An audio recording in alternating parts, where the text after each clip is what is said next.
Hello gin lovers and welcome back to No Nonsense Gin Reviews with me, Bobby Freeman. Now then, what is this little fellow we have for you today? Ladies and gentlemen, can I introduce you to Broker's Pink Gin. Now then, you're thinking to yourselves, I've seen that somewhere before, and you'd be right, because I did another review on the original Brokers over here, which is one of my favourite gins. I know I've got a few favourite gins, they're all jostling for space on the top spot, but this is definitely firmly on there. I give it a very good review because it is very, very nice. It's got everything you want from a gin, and they pride themselves on not being too bonkers with these sort of out there flavours and everything, which I really, really like. It's one of the most balanced flavoured gins you'll ever get. Some gins are so balanced it's actually almost difficult to pick out the individual flavour. So this is they know what they're doing and they do it very, very well. And of course it's the only gin with a little bowler hat, so we like that very, very much. So nice people at Brokers Gin saw that review and they very kindly sent me this. Now this is, well, obviously as you can imagine, this kind of reminds me a little bit of the just from first looks, the Beefeater Pink Gin over here. It's obviously that's going to be their competition, but Beefeater is a much, much bigger company. This is a smaller company, but they're very, very good. So I guess well, another thing, a lot of these gins I have actually tried before. As I've said, I'm always honest with you, and I just try them, do them again, you know, sort of try them again for the videos and for the reviews for my viewers. This one, I've only received it today, so I haven't tried it. I've never tried it. I don't know what it tastes like. So we're going to be experiencing this together. So I really like to do that when we can. So let's take a look the hat off, shall we? Oh, hang on just a second before I do that.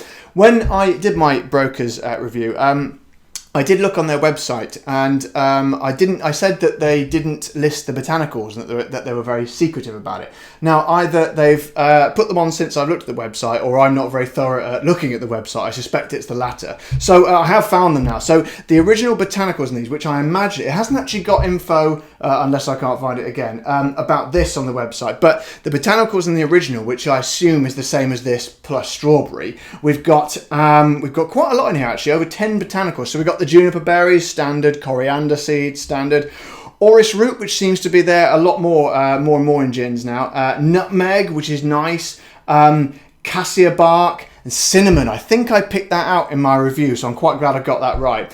Licorice, which is always present in a lot of gins, but as I've said before, I think it's very, very subtle because I very rarely taste licorice in gins. I don't really like licorice that much, but I'm sure it obviously adds something to the flavours. And then here we go. This is where we get to the crux of it. The orange peel and the lemon peel, which that's very, very present in this one. And as I've said countless times before, orange peel in a gin, it's always going to be good. And some Angelica root from Poland. Excellent. So I guess it's going to be all that stuff, but with the addition of some strawberries. So let's, I mean, there's not going to be, it's kind of interesting, isn't it? Because they pride themselves on being simplistic and not too bonkers, yet they have departed a little bit from that. But let's face it, if you are going to depart from that ethos, what better flavour to have in your gin than strawberries? I mean, you literally cannot go wrong by making something strawberry flavour. So I'm guessing there's going to be no surprise. We've got no cork on this one, so I can't do the cork test, but never mind. I'm guessing there's going to be no surprises with the aroma. Oh, I can smell it already. It's just floating out and going up my nose. I'm guessing it's going to be pretty strongly. I'm going to go out on a limb here and say it's pretty strong on the strawberry side. So, ooh, it is strong on the strawberry side, but it's different to the, I thought it was going to be very similar to the strawberry Beefeater, but there's more depth in there. It's like a smouldering, powerful flavour rather than just that's strawberry. It's more than that. It's like, it's like they've left the strawberries in for long. What sort of colour do they look like? Well, there we go. Look at that. I don't know if you can see that.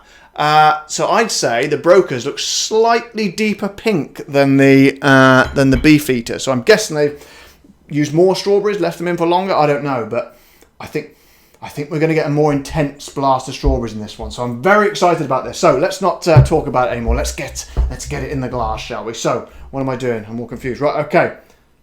In goes the gin. We'll do, because I don't want to pour them too big, because I do a few of these videos at the time and I don't want to get completely drunk. So in goes the old tonic, Fever Tree, as always.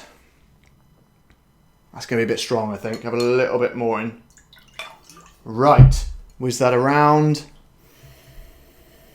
Oh man, again, that tonic has released all those flavours, even more depth. It's kind of a sort of a thick, heady berry sort of aroma.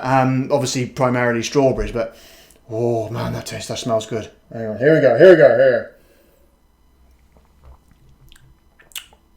Oh my god! Oh my god! Whoa! I don't think I've ever tasted gin where it goes through so many levels within, like from when it touches your mouth to when you swallow to afterwards.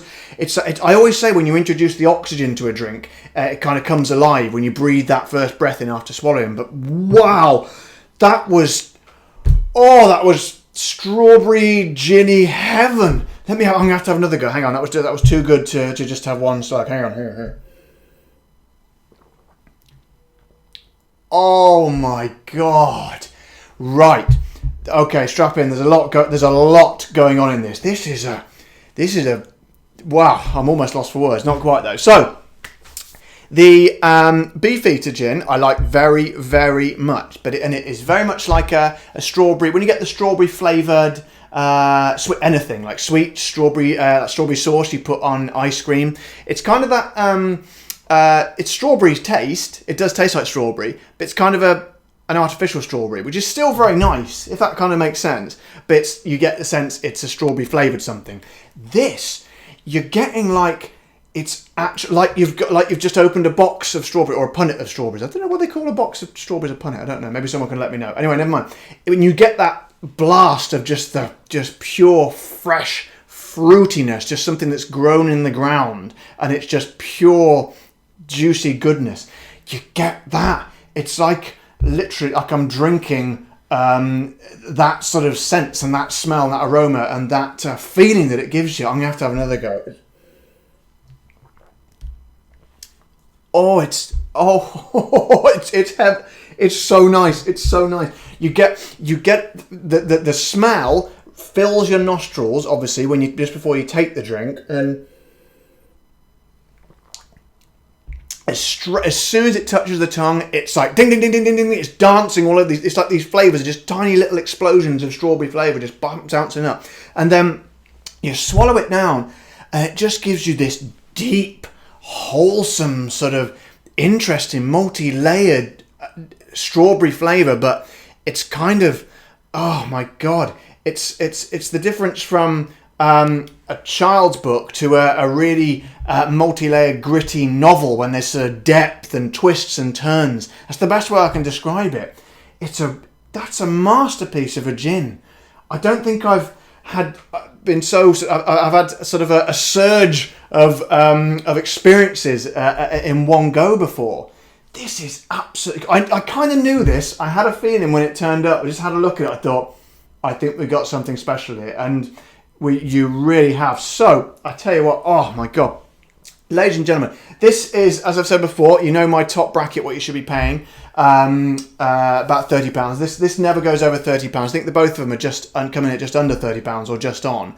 But you can't really. The only thing is you don't really see this widely available in a lot of shops or bars. So, but the good thing is, if you go on the website, they do actually give a list of all the places in the UK where it's available. There's nothing in other countries yet, but I'm sure it will do before long, because this company Brokers, they are really, really good. They were really good anyway, but now they've brought out this. Goodness me. I think it came out last year sometime, so it's not been out for very long. But I actually get mine from Hedonism Wines in London. They're very, very good if you're ever in London. But I tell you what, this has been one of my favourite videos I've made so far.